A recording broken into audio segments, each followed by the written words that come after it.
Assalamualaikum warahmatullahi wabarakatuh. Salam sejahtera, selamat petang sekali lagi dihulurkan kepada para pendengar Radio Institut Kefahaman Islam Malaysia. Alhamdulillah, bersua kita kembali di ruang udara IKIM FM pada hari ini bagi segmen destinasi. Dan saudara, apa kata kita meneruskan lagi segmen kita pada hari ini dengan rancangan yang terakhir, iaitu Bicara Muamalat. Dan telah pun tiba di studio IKIM FM bersebelahan dengan saya ketika ini yang berbahagia Dr. Zaharuddin Abdul Rahman. Beliau merupakan pensyarah kanan di Universiti Islam Antarabangsa Malaysia, Kuala Lumpur. Assalamualaikum, Doktor. Waalaikumsalam warahmatullahi wabarakatuh.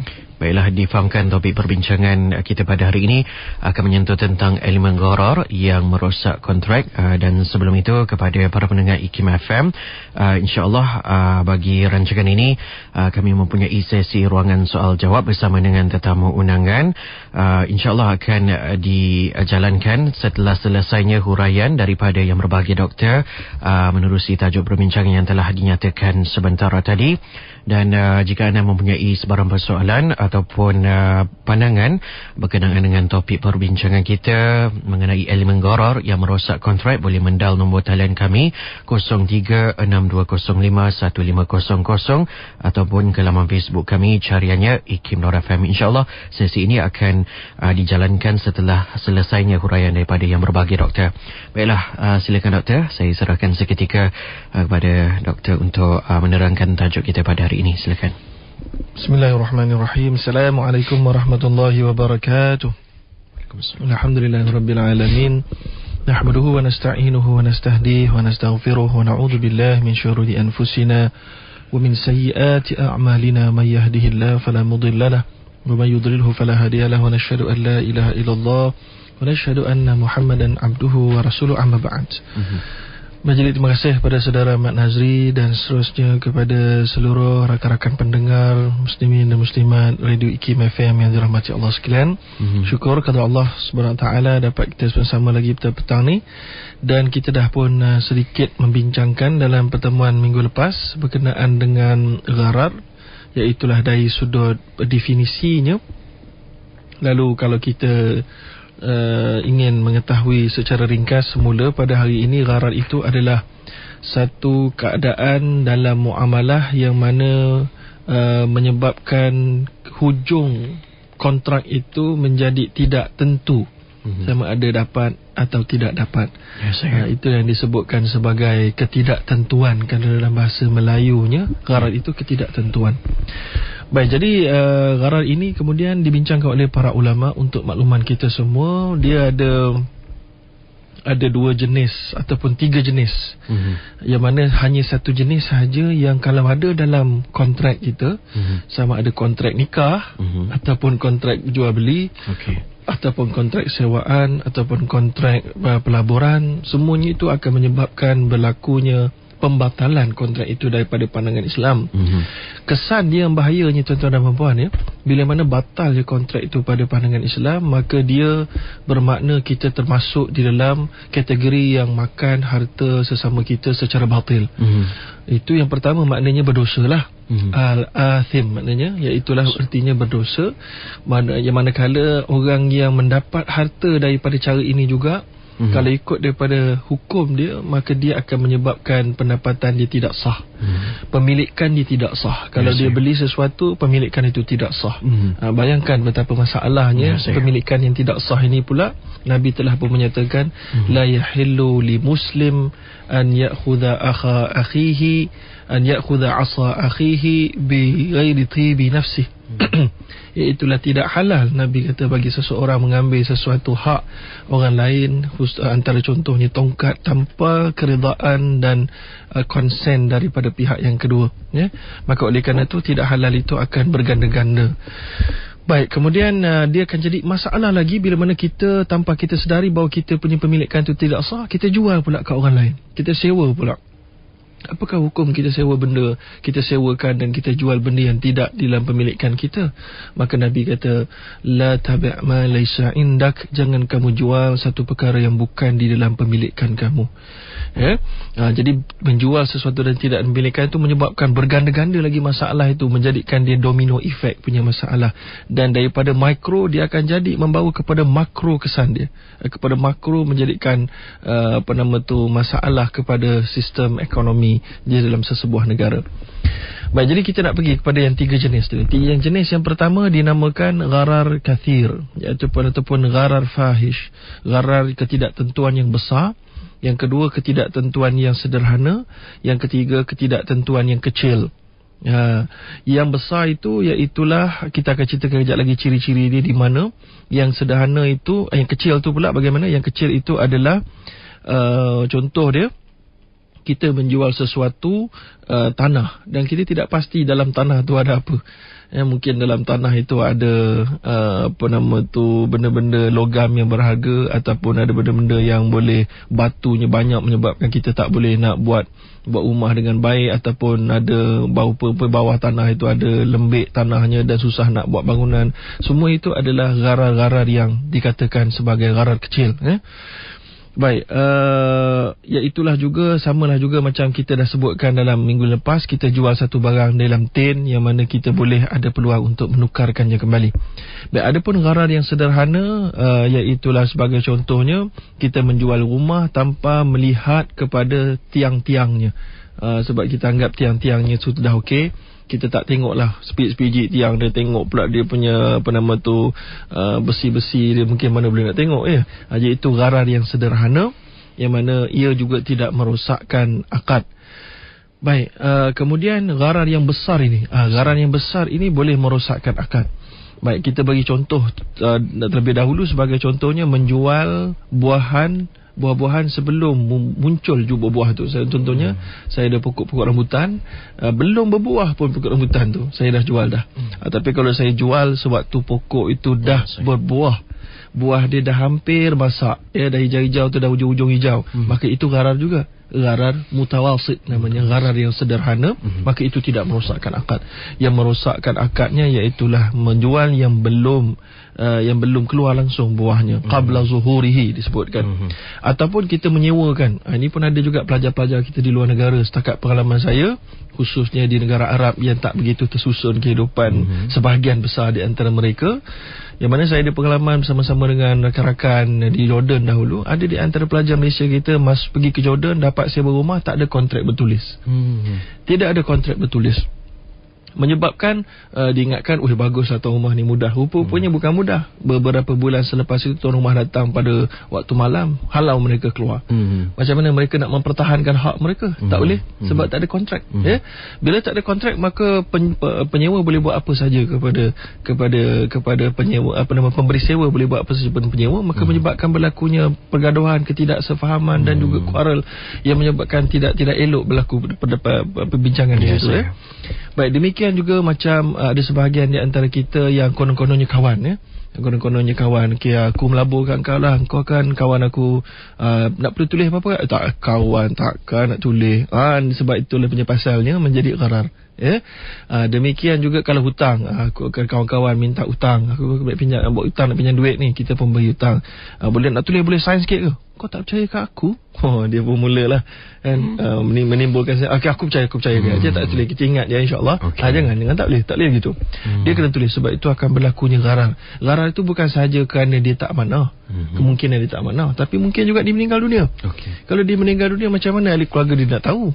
Kan, kalau bertulis maka dia akan tahu, maka bolehlah diselesaikan. Jadi kena ingat bahawa hutang ini menyebabkan roh itu tidak akan selamat. Maknanya kerana yang telah pun kita selalu sebutkan, yughfaru li syahid kulla syai'in illa dain. Bagi orang mati syahid pun dosa dia boleh diampunkan semuanya kecuali hutang.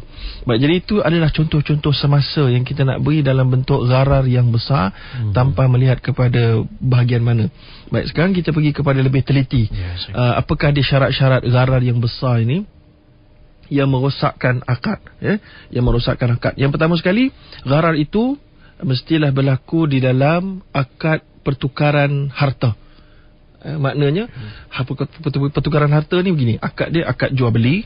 Sebab akad jual beli ni saya tukar milik RM1,000 saya kepada Encik Ahmad Nazri, Encik Ahmad Nazri tukar milik laptop Encik Ahmad Nazri kepada saya. Itu namanya akad pertukaran hak milik.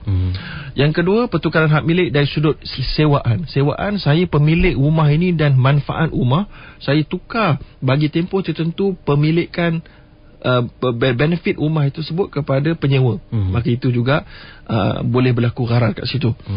Kemudian yang ketiga, syarikat, iaitulah partnership. Saya meletakkan duit, orang B pun meletakkan duit. Baik, jadi ini adalah semuanya kontrak-kontrak yang boleh gharar kalau ada, rosakkan. Tapi kalau kontrak-kontrak yang hanya satu pihak, contohnya kontrak-kontrak tabarru'at, iaitulah derma. Gharar juga. Saya kata kat Encik Ahmad Nazri, saya nak derma besok, tapi tak tahu lagi berapa. Itu tak ada masalah. Sebab apa tak ada masalah? Sebab Encik Ahmad Nazri tak akan rugi apa-apa. Kalau saya tak bagi pun tak apa, kalau saya bagi pun dia senyum saja. Okay? Begitu. Jadi oleh kerana itu, dia tidak menganiayai mana-mana pihak. Maka sebab itulah tabarru'at, berapa jumlah dia, bila dia nak bagi, semua itu gharar, tetapi dia tidak merosakkan akad tersebut. Baik. Begitu juga dengan wasiat. Baik, itu syarat yang pertama yang boleh merosakkan akad. Mestilah kita tengok akad gharar itu berada dalam akad jual beli dan juga ataupun mudahnya dia punya jenis dia akad pertukaran hak milik. Yang kedua sekali, mestilah gharar itu banyak. Yang banyak kita dah sebutkan tadi macam mana, kita akan cerita lebih lagi. Yang ketiga, mestilah gharar itu berada di dalam yang ketiga, mestilah tidak ada hajah al-mu'tabarah syara'an kepada akad itu. Maknanya tidak ada keperluan yang diiktiraf oleh syarak bahawa kita perlukan perkara tersebut. Jadi hajat yang syarak ni, contoh je mungkin pada ketika dahulu pada tahun 70-an kita tidak ada takaful. So kita terpaksa mengambil insurans. Ataupun kalau bagi orang-orang Malaysia, orang Islam yang berada di Switzerland, di Germany, di United Kingdom, di sana tidak ada takaful Islam, tidak ada insurans Islam. So mereka terpaksa mengambil insurans konvensional yang penuh dengan gharar. Maka ketika itu ada tak hajat? Ada. Sebab tak ada alternatif. Maka pada ketika itu barulah kita kata gharar tersebut tidak membatalkan akad. Tapi kalau ada alternatif macam kita di Malaysia, dia akan membatalkan akad. Bermakna dibolehkan lah ya. Dibolehkan. Pada ketika itu sampailah ketika wujudnya alternatif. Baik, kemudian yang keseluruhnya yang keempat, iaitulah mestilah syarat yang keempat, iaitulah mestilah gharar itu berada pada benda, ini payah sikit nak terang, nak mudahkan ni, al-maqud alaihi asalatan. Itu dalam bahasa Arabnya, iaitulah dia berada pada benda, contoh gini disebutkan dekat sini, contohnya kita menjual, macam saya sebutkan tadi, menjual buah-buahan sebelum dia wujud, sebelum dia nampak akan masak, maka kita jual apa? Kita jual bunga pula. Kita jual buah tu lah. So jadi gharar itu berada dekat buah ke berada pada orangnya? Jadi pada benda yang dijual tu, pada buah tu. Jadi kalau berada pada buah tu, maka ada masalah. Tapi kalau contohnya berada pada benda sampingan dia, iaitulah benda sampingan dia, sebagai contohnya buah itu tak pasti dia banyak semut ke tak banyak semut. Yang banyak semut ke tak banyak semut dekat rambutan sebagai contoh, tidak akan merosakkan akad. Walaupun saya tak pasti rambutan yang saya jual ni akan tak ada semut ke tak ada semut, tapi tengok rupanya penuh dengan semut. Tapi maknanya itu bukan berada pada benda yang dijual, itu benda sampingan dia. Semut ada tak semut tu benda kedua, benda sampingan. Benda pertama dia adalah buah rambutan tu sendiri boleh masak ataupun tak masak. Baik, itulah dia yang kita boleh sebutkan empat syarat gharar yang kalau ada dalam kontrak yang boleh merosakkannya. Baik, kemudian kita pergi yang seterusnya sekarang ni. Gharar pula dia boleh ada dalam kontrak-kontrak ni, dia boleh berada di beberapa tempat. Yang pertama, dia boleh berada dalam lafaz sirah dia, lafaz akad kontrak itu sendiri. Contohnya, yang pertama, contoh dia al-jam'u baina bai'ataini fi bai'ah, iaitulah dia tidak dalam kontrak, dalam sirah atau lafaz kontrak itu tidak ditentukan secara tetap. Contohnya, saya kata saya jual pada Encik Ahmad Nazri kapet ini, kalau bayar cash RM100, bukan RM100,000. Kalau bayar sebulan RM1,100, kalau bayar 2 bulan RM1,200. Encik Ahmad Nazri pun kata saya setuju, tu akad tu. Saya jual, saya offer, Cik Mat Nazri terima, maka Cik Mat Nazri terima tanpa menetapkan secara spesifik mana satu yang nak, package yang mana. Maka itu berlakulah gharar yang besar. Okey, itulah dia gharar yang boleh masuk di dalam lafaz akad. Yang kedua, iaitulah gharar yang boleh masuk di dalam cara pendapatan kepada barang yang dijual. Sebagai contoh, pada zaman jahiliah, kalau kamu nak baju ni, kami ada banyak baju ni. Kalau kamu nak baju ni, kami ambil batu, kamu buat lontah. Kalau kena kat mana baju yang mana satu, kamu ambil. Itu juga gharar. Gharar pada mendapatkan mana satu. Pada mana satu. Kalau contoh kontemporari, contohnya ada kawasan perumahan, banyak dah penuh dah. Banyak perumahan, kita kata saya nak beli rumah kat sini.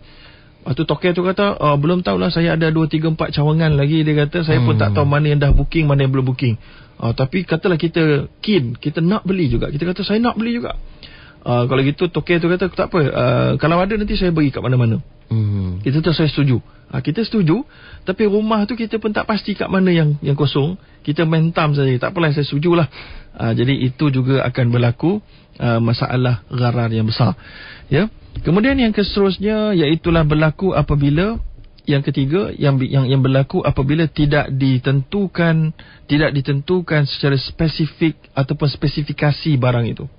Spesifikasi, contohnya saya kata saya nak beli komputer, tolong belikan, ataupun saya nak beli komputer, keluarkan, saya bayar ni. Tidak ditentukan spesifikasi dia, jenis apa, brand apa, motherboard dia macam mana kuat dia, dia punya apa nama tu, Intel berapa, dia punya memori berapa, tidak ditentukan, maka ia juga akan boleh menyebabkan gharar. Kemudian yang seterusnya, dari sudut harga dia, harga tidak ditentukan. Tadi harga dia tidak ditentukan. Maka ini berlaku dalam konteks kontemporari. Contohnya kita pergi baiki kereta dekat bengkel, kan? Kita masuk ke bengkel, ada sebahagian bengkel lah, kita kata okey, servis. Pukul berapa datang balik? Ini major service, datang balik petang. Kita datang balik petang, tengok kena 4,500. Terduduk kita kejap. Kata macam mana boleh tukar semua ni, banyak sangat ni? Ya kena tukar ni, tukar minyak hitam, tukar ni. Tukar dia punya arm dia, tukar dia punya tak apa-apa lagi. Boleh tak kita kata, saya tak setuju, you tak tanya I pun tadi nak tukar? Masuk balik yang lama. Minyak pun jangan tukar dulu, saya baru tukar sendiri. Masukkan balik minyak lama. Boleh tak? Minyak hitam masukkan balik, boleh? Tak boleh. So nak bergaduh, nak balik tak boleh balik, nak kena bayar. Nak bayar mahal sangat, tak redha. Maka inilah berlakunya. Sebab itulah masuk ke bengkel, mesti beritahu kepada mekanik tu, call saya dulu kalau nak tukar apa-apa, nak tukar tayar ke nak tukar ni, beritahu harga. Yang standard dalam servis, katalah major servis, yang ini. Tapi kalau ada perlu tukar begini-begini, call saya dulu, barulah hilang harap. Begitu juga dari sudut harga yang melibatkan contohnya doktor di hospital dan klinik saya tak pasti. Tapi kalau doktor, contoh yang besar-besar lah, medical hospital kan. Jadi kalau kita pergi hospital, pergi ambil darah, kita pun kamu ni ada sakit angina ataupun sakit dada yang boleh nak cek jantung kamu, kamu kena ambil darah dulu, ambil darah. Kamu kena ambil ujian air kencing dulu, pergi ujian air kencing. Kena buat ECG dulu, Kamu kena buat treadmill, kena berlari pula. Itu dah habis. Okey, bawalah tengok result, pergi jumpa doktor. Doktor pun tulis ubat. Ambil. Kita pun pergilah dekat tempat farmasi, ambil ubat. Ambil ubat, campur, sebelum ambil ubat kena bayar dulu harga consultation doktor. Tengok harga consultation doktor 5,000.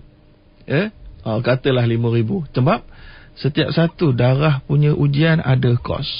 Ujian itu ada kos. Air kencing ada kos. Semua ada. Treadmill ada kos.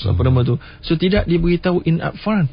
So bagi orang yang tidak mampu, kita sekarang ni biasanya kita tak peduli. Sebab biasanya bagi orang-orang yang bekerja, biasanya kita dapat surat daripada kita punya syarikat yang akan tanggung semua sekali.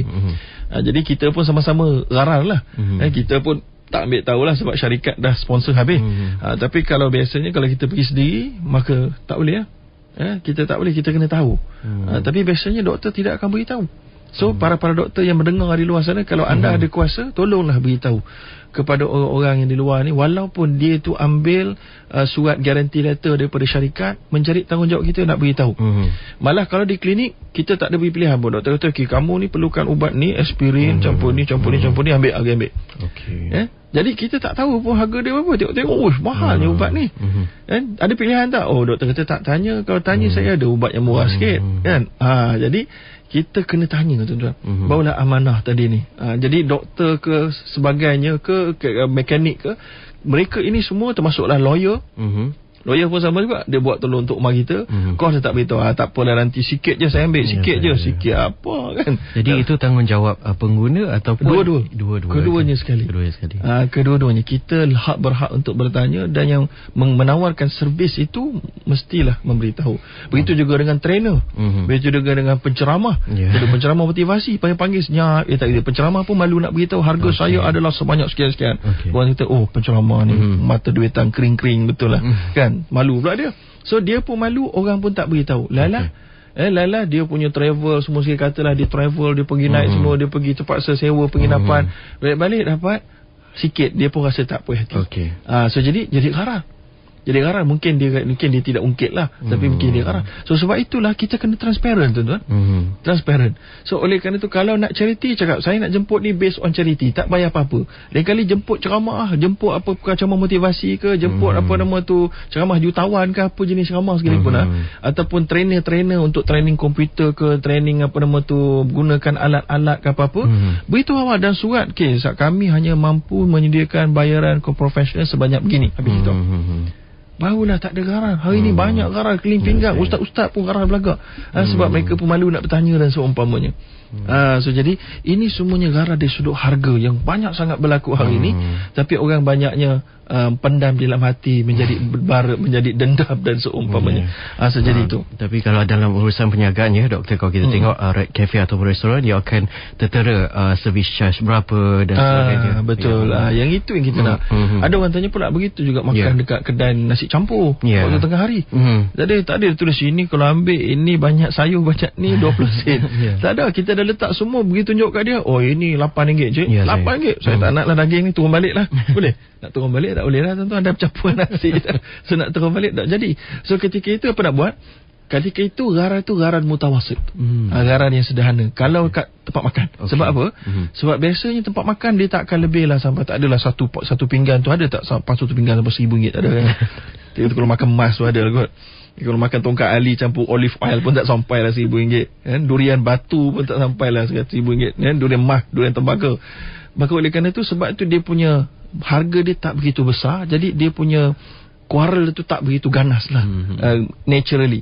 Kalau kita rasa macam aku ingatkan bawah RM10, rupanya RM15, tak adalah kita nak bergaduh sampai tonggang langgang restoran tu kan. So jadi oleh kerana itu kita dah boleh agak lah. Kita tengok menu dia, semua menu tu dia letak kan. Ataupun kita dah boleh agak, biasa orang pergi biasa makan situ. Jadi oleh itu garam yang mutawasit, yang tidak merosakkan. Sama juga kita pergi bazar Ramadan. Bazar Ramadan banyak kita ambil sahur-sahur. Jadi ada yang tak ada clear sangat. So itu pun tidaklah garar yang merosakkan. Tapi macam mekanik tu besar biasanya. Benar. Begitu juga dengan kedoktoran, begitu juga dengan servis lawyer. Jadi itu adalah benda-benda yang perlu kita semak lah ya. Baik, kemudian garar yang seterusnya berlaku dalam bentuk kemampuan dan kepemilikan penjual. Jadi penjual ni belum milik lagi barang ni, tapi nak jual dah. Ataupun barang yang tak boleh dimiliki. Kata Cik Mazri, saya nak sewakan cahaya matahari ke Cik Mazri, kena bayar kat saya besok. Tak boleh. Saya matahari pemilikan awam, pemilikan Allah SWT yang kekal. Maknanya kita tak boleh nak memiliki. Tapi kalau nak jual angin boleh tak? Jual udara boleh, tapi dengan syarat kamu dah masuk ke dalam tong jadi oksigen, barulah boleh. Jadi apa saja yang kita jual yang tidak dalam pemilikan kita tak boleh. Contohnya kalau dalam konteks zaman sekarang ni, dalam pembelian di bursa saham, short selling. Short selling adalah kita menjual sesuatu yang belum lagi milik kita. Begitu juga dengan dia ada kaitan garar ni, kita akan cerita nanti kali tentang perjudian. Dia ada beradik lah benda tu Baik, kemudian yang seterusnya, garar berlaku dalam tempoh serahan barang. Contohnya kita beli dekat lelong ke, beli kat eBay ke, tahu tak kita bila penjual tu akan hantar. Kalau tahu then it's okay. Kalau tak tahu dan tak tahu nak rujuk kat siapa, dia ada garar. Begitu juga kita beli melalui internet, kita melabur di dalam pelaburan minyak lah, apa benda entah macam-macam lagi kan. Jadi kita pun tak tahu siapa syarikat, itu pun garar yang boleh menyebabkan kita ditipu dengan mudah saja. Baik, kemudian yang seterusnya, kita dah sebut harga, kita dah sebut kemampuan untuk serahan, kita dah sebut tempoh, mesti tahu tempoh. Kalau ada melibatkan serahan lewat, kita mesti tahu tempoh. Dan kemudian menjual sesuatu yang di luar daripada pemilikan. Kemudian yang seterusnya, garar yang lahir daripada Gharar yang lahir daripada, okey, saya rasa itulah saja. Yang akhir sekali, gharar iaitulah menjual barang yang tiada. Okey. Menjual barang yang tiada. Jadi kalau tadi belum dimiliki, sekarang ni memang tiada barang tu. Kita kata saya jual saya punya kucing ataupun saya jual saya punya laptop tak ada pun. Jadi itu juga adalah gharar. Sebab kita rasa mungkin kita akan boleh beli ataupun seumpamanya, kita tidaklah dibenarkan. Jadi saya rasa itulah antara huraian untuk mukaddimah kita pada hari ini, gharar yang boleh merosakkan akad. Wallahu taala alam. Ya, itu dia tadi saudara, huraian daripada Dr. Zahrudin Abdul Rahman berkenaan dengan topik perbincangan kita pada hari ini yang mengupas tentang elemen gharar yang merosak kontrak. Dan kini tibalah masanya untuk anda mendal nombor talian kami 0362051500. Dipohon kerjasama daripada para pemanggil. Tidak membuka radio sambil berinteraksi dengan tetamu undangan kita. Jika tidak, agak sukar untuk mendengar soalan yang ingin anda ajukan dengan jelas. Selain itu juga anda boleh melayari laman sesawang kami, iaitu di facebook.com/ikim.fm. Curikan soalan ataupun pandangan anda di ruangan yang telah disediakan. Baiklah, saya mulakan dahulu dengan salah seorang pengirim di Facebook, Doktor, iaitu dinyatakan di sini berkenaan dengan topik perbincangan kita, Doktor, membicarakan perkara-perkara yang gharar. Contoh gharar dalam insurans. Jadi jika ada sesiapa ingin tahu perbezaan insurans dan takaful, dan penting takaful dalam kehidupan kita hari ini, bagaimana Doktor? Baik. Jadi insurans ni gharar dia iaitulah kerana kalau ikut keputusan Majlis Fatwa Kebangsaan dan juga Majlis Fiqh Antarabangsa, ghararnya kerana dia adalah akad jual beli sebenarnya. Ya, saya. Insurans ni akad perniagaan dan akad jual beli. Okey. Iaitulah saya, contohnya saya ada insurans kereta, saya bayar premium 1,000 katanya. Premium 1,000 tu saya bayar untuk dapat apa? Kan, maka penjual insurans kata untuk dapat insurans lah.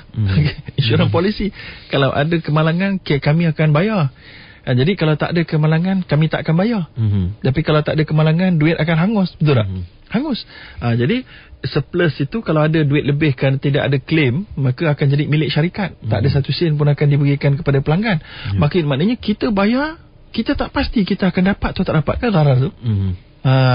Takaful berbeza kerana takaful dia adalah based on tabarruk. Dia mula-mula akad dia wakalah. Begini, saya berikan duit, contohnya saya ni syarikat takaful, Encik Mat Nazri bayar 1,000 kat saya ni, dia suruh saya uruskan duit 1,000 dia. Lepas tu dia pun dah berikan mandate, blanket approval. Dia beritahu setiap bulan duit saya akan saya sedekahkan tabarruk kepada tabung risiko. So jadi daripada 1,000 tu setiap bulan saya ambil lah RM10. Saya sebagai operator wakil ini, saya pun masukkan dekat tabung risiko. Kalau ada orang dalam tim itu accident, tabung itulah akan diberikan. Jadi dia based on tabarruk. Dia bukan menjual beli tau. Dia letakkan duit sebagai wakil, kemudian dia tabarrukkan dari bulan ke bulan. Kalau insurans tak, dia daripada awal dia membeli polisi insurans, menyebabkan dia pun tak pasti boleh dapat, tak boleh dapat. Maka itulah yang menyebabkan dia menjadi gharar yang merosakkan akad. Wallahualam. Okey, seterusnya saudara Azizi Hashim, adakah iklan-iklan produk yang ada ayat-ayat seperti garanti, confirm dan sebagainya dikira sebagai ada elemen gharar? Secara khususnya ada atau tidak nas-nas khusus berkenaan mengiklankan produk-produk? Mohon penjelasan, Doktor. Baik, jadi saya tak pasti apa dimaksudkan daripada penanya ni. Kalaulah contohnya garanti puas hati, kan? Garanti puas hati, kalau tak puas hati akan dapat balik duit, pulangkan wang kembali. Saya kira di situ tidaklah ada gharar yang merosakkan akad, kerana itu adalah dikira sebagai jualan campur tabarruk. Jaminan ada di situ. Dia macam soal jaminan, dia menyebabkan gharar tu makin mengecil lah. So gharar tu sebabnya, contohnya kalau kamu makan, macam saya di UK dulu ada satu pasar raya tu, dia jual aiskrim, dia tulis kat belakang aiskrim tu, dia kata kalau tak puas hati kamu boleh pulang balik, kami bagi refund. Pulang balik, tapi dah habis makan, nak pulang balik apa? Dan, tapi tak apa, tak payah pulang balik, kamu dah habis makan, kamu rasa tak sedap lah aiskrim ni. Datang balik, saya tak puas hati aiskrim tak sedap. Bagi balik duit. Kalau buat di Malaysia tu bankrupt tuan-tuan. Tapi kat UK alhamdulillah dia tak bankrupt. Kerana attitude mereka tu bagus sikit lah dari sudut tu. Bukan dari semua sudut, dari sudut tu bagus sikit, mereka sikit amanah sikit. So mereka tidak mengambil peluang manipulasikan sistem. Maka kalau itu jenis garanti dia, okey. Kalau contohnya dia kata lagi, pakailah ubat ni, garanti bagus. Garanti bagus, kita pun beli, maka itu ada masalah. Itu dinamakan al-halfu munfiqatun lisil'ati wa mumhiqatun lil barakah. Nabi kata. Iaitulah itu adalah jenis sumpah. Kalau zaman jahiliah dia, wallahi, demi Allah, inilah barang yang paling hebat. Wallahi, barang ni kalau kamu guna memang kuat. Lahir batin dan seumpamanya. Maka kalau di negara kita tak guna wallahi, tapi kita guna dijamin bagus. Dijamin berkesan. Ya. Bila disebut dijamin, maka dia dah termasuk dalam kategori seolah bersumpah. Maka Nabi kata, bersumpah dalam menjual barang memang boleh menyebabkan barangan habis dijual. Ini berjaya convince orang. Tetapi Nabi kata mumhiqatun lil barakah, menghilangkan keberkatan. Jadi hati-hati orang di luar sana yang nak memberikan jaminan-jaminan berkesan ni semua sekali. Maka tirulah jaminan di UK. Kalau tak berkesan, saya pulang balik duit. Barulah gharar itu tidak merosakkan akad dan tidak menghilangkan keberkatan. Ya, saya. Sebelum kita mendengarkan kemusykilan atau pandangan daripada pemanggil, satu lagi soalannya yang dibangkitkan oleh saudara Muhammad Adnan dalam Facebook IKIM.FM. Seorang pemilik ladang kelapa sawit memajakkan ladangnya 10 ekar dengan harga RM150,000 selama 10 tahun kepada seorang individu. Adakah sah akad itu atau gharar? Baik, kalau memajakkan ladang kelapa sawit, yang saya faham pajak ni dia ada dua bentuk lah. Satu, pajak untuk dia diusahakan. Ya, saya. Jadi dia diusahakan, maka itu kita boleh kata termasuk dalam bai'us salam. Bai'us salam iaitulah contohnya petani-petani termasuklah peladang kelapa sawit. Kita minta kepada dia, kata lagi ni, kita minta pada dia, saya nak beli 2 tan padi contohnya. Tapi penjual tu tak ada penjual tu, pemilik ladang tu tak ada modal, maka saya bayar dulu RM150,000, maka dia pun gunakan, kemudian pada tarikh yang ditentukan dia akan bagi. Maka itu tidak ada, itu memanglah ada zarar. Tetapi itu kerana hajat yang dia perlukan. Itu yang kita sebut tadi, tidak ada hajat, tapi kalau ada hajat dia jadi okey. Jadi itu hajatnya ada, dan itu juga sebenarnya termasuk di dalam muzara'ah, ataupun musaqat, iaitulah membuat saliran air, ataupun muzara'ah, iaitulah share. Itu juga pajak, itu boleh juga jadi macam share. Kita share maknanya ini saya sediakan tanah, kamu sediakan duit. Maka begitulah maknanya. Dia ada banyak antaranya lah. Tapi saya nak beritahu, kalau dalam bentuk begitu setakat ni saya rasa tidak jadi masalah. Yang jadi masalah kalau bukan pajak. Tapi contohnya saya beli dalam untuk tempoh ni RM150,000 saya beli terus. Sedangkan petani itu mungkin tidak ada kemampuan dan seumpamanya, itu dah cerita lain lah. Wallahualam. Demikian tadi saudara reaksi balas terhadap soalan yang cuba dicorekkan dalam laman Facebook IKIM.FM oleh 3 pengirim yang telah pun dihuraikan sebentar tadi oleh Yang Berbahagia Dr. Zaharuddin Abdul Rahman. Beliau merupakan pensyarah kanan di Universiti Islam Antarabangsa Malaysia Kuala Lumpur, dan nampaknya ramai sekali pemanggil yang menanti untuk berinteraksi dengan doktor pada petang ini. Kita bersama dengan pemanggil yang pertama. Hello, Assalamualaikum. Waalaikumsalam. Ya, siapa di talian? Saya Azri. Encik Azri, boleh kuatkan suara sedikit ya? Okey, silakan. Assalamualaikum. Waalaikumsalam. Sebenarnya saya nak tanya pasal kad kredit sebenarnya. Kad kredit saya yang konvensional saya ada pakai sebelum ni. Jadi saya dah cancelkan, dan saya tapi kerana penggunaan saya tu yang dulu ada dapat dia punya mata ganjaran. Mata ganjaran tu saya tebus dengan voucher Giant membeli belah tu. Jadi adakah saya boleh pakai voucher tu? Adakah dia kira gagal ataupun apa hukumnya? Okey, terima kasih Encik Azri dengan soalan. InsyaAllah Yang Berbahagia Doktor akan menjawab soalan yang diutarakan sebentar tadi bersama dengan pemanggil seterusnya. Hello, Assalamualaikum. Okey, seterusnya. Hello, Assalamualaikum. Siapa di talian? Okey, mohon kerjasama baik daripada para pemanggil kita yang mendal nombor talian kami. Pastikan anda tidak membuka radio sambil berinteraksi dengan saya mahupun tetamu undangan kita pada hari ini menerusi rancangan bicara muamalat. Hello, Assalamualaikum. Waalaikumsalam. Ya, siapa di talian? Saya Haji Ahmad dari Banting. Ya, silakan Tuan Haji. Saya utarakan soalan dia. Ya. Apakah hukumnya broker dalam Islam? ataupun disebut juga sebagai dalam bahasa Arab simsar ya. Itu aja. Okey, terima kasih Tuan Haji. Assalamualaikum. Assalamualaikum.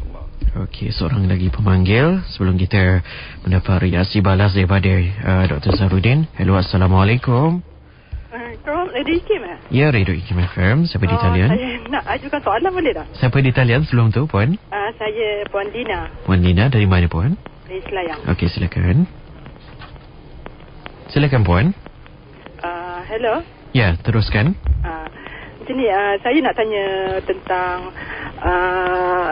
tanah sawah saya, arwah mak saya. Hello. Ya, teruskan tu saya kami mendengar. Pemilik asalnya kami 4 beradik. Lepas tu kakak saya yang diamanah oleh arwah mak menggadaikan tanah sawah tu selama tempoh 5 tahun. Jadi dengan ada sejumlah wang lah. Tapi wang tu akhirnya diwakafkan kepada masjid. Jadi sekarang ni tanah tu yang digadaikan tu, tanah yang itu tanah pusaka ya. Tanah yang digadaikan tu sekarang ni dah habis tempoh 5 tahun. Jadi saya nak tanya mana sama ada itu dianggap hutang macam ada termasuk dalam garang atau juga macam tu lah. Tak mohon pada Ustaz. Okey, terima kasih. Boleh jelaskan? Okey, terima kasih Puan. Assalamualaikum. Okey, terima kasih. Okey, silakan doktor. Okey, yang pertama sekali tadi soalan berkenaan dengan kad kredit konvensional. Ya. Dapat bila dah terminate dah, tetapi ada mata ganjaran ni ya. Baik, jadi kalau kita nak takif dalam bahasa fiqahnya, takif ni artinya kita nak lihat bagaimana dia punya stages dia boleh dapat mata ganjaran ni. Mata ganjaran ni dapat kerana kita guna kad tu pergi beli. So kad tu bila kita pergi beli tu maknanya sekarang ni pengeluar kad ni diberitahu kepada pemegang kad, kalau kamu guna aku bagi pinjam kat engkau. Kalau kau guna aku bagi pinjam, aku bagi kau mata. Mata ni dalam bentuk yang boleh ditukar sebagai voucher nanti, maknanya bagi hadiah. Kau guna saja aku bagi hadiah, kau guna saja aku bagi hadiah. Jadi beri pinjam yang ribanya biasa begini. Saya beri hutang, saya minta daripada orang yang berhutang tu duit dan hadiah, itu riba. Tapi sekarang ni saya bagi pinjam, saya bagi hadiah. Nampak? Saya bagi pinjam, you guna pinjaman saya tu, saya bagi hadiah. Maka di situ kita tak nampaklah ada apa-apa mudarat kepada peminjam, iaitulah orang yang menggunakan kad kredit. Maka ketika itu pada pandangan saya wallahu alam, mata ganjaran itu boleh digunakan. Boleh digunakan dan boleh ditukar pada voucher, dan bolehlah pergi ke Giant ke Gergasi ke dan seumpamanya, bolehlah pergi kita tukarkan dengan barang-barangan, wallahu taala alam. Baik, soalan yang kedua iaitulah berkenaan dengan hukum broker di dalam Islam. Di dalam Islam memang as-simsar, dalam Islam broker adalah harus hukumnya.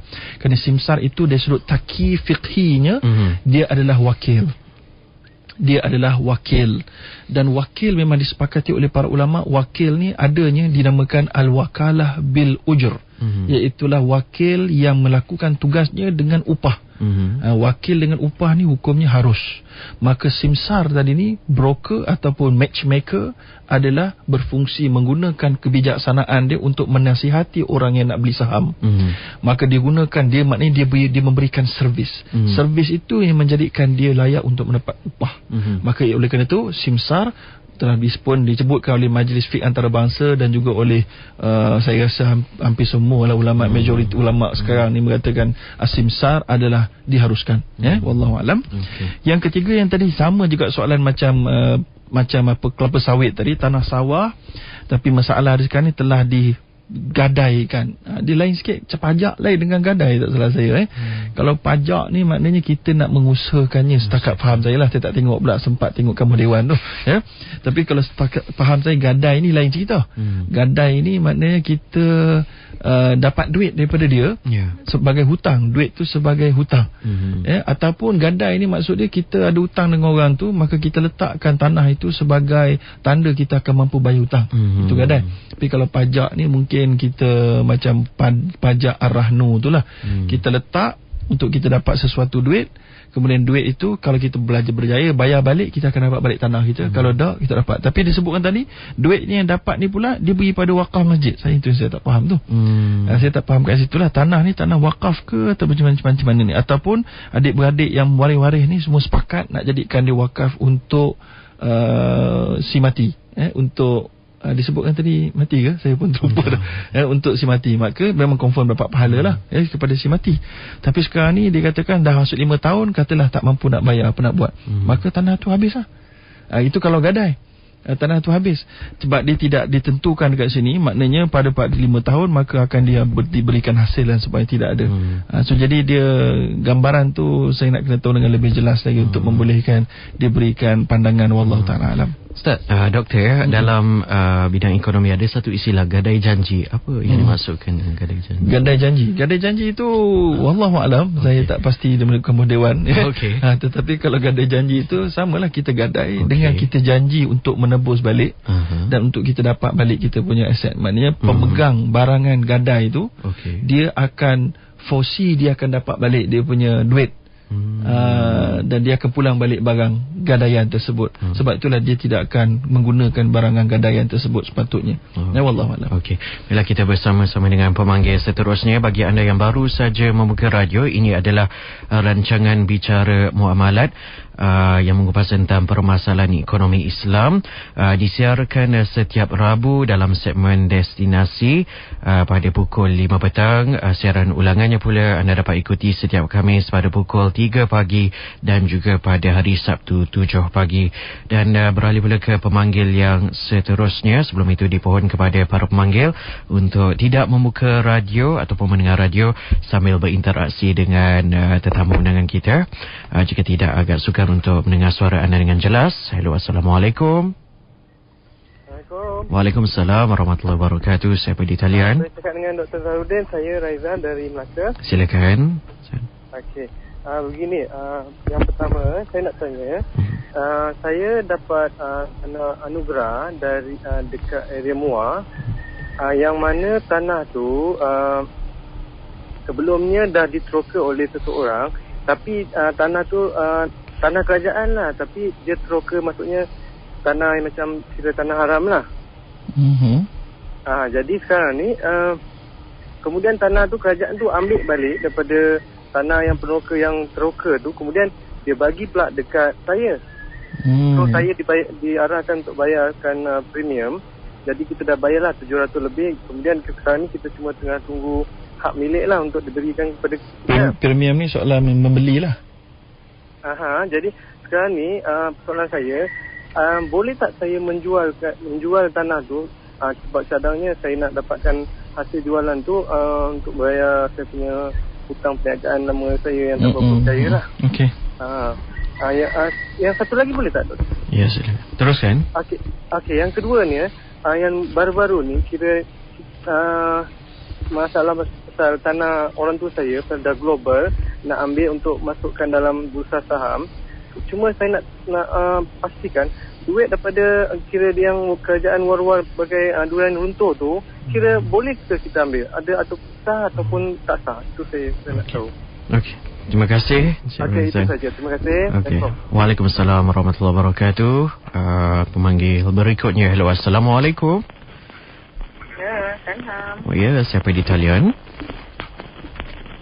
Sarina dari Selayang. Ya, silakan Puan Sarina.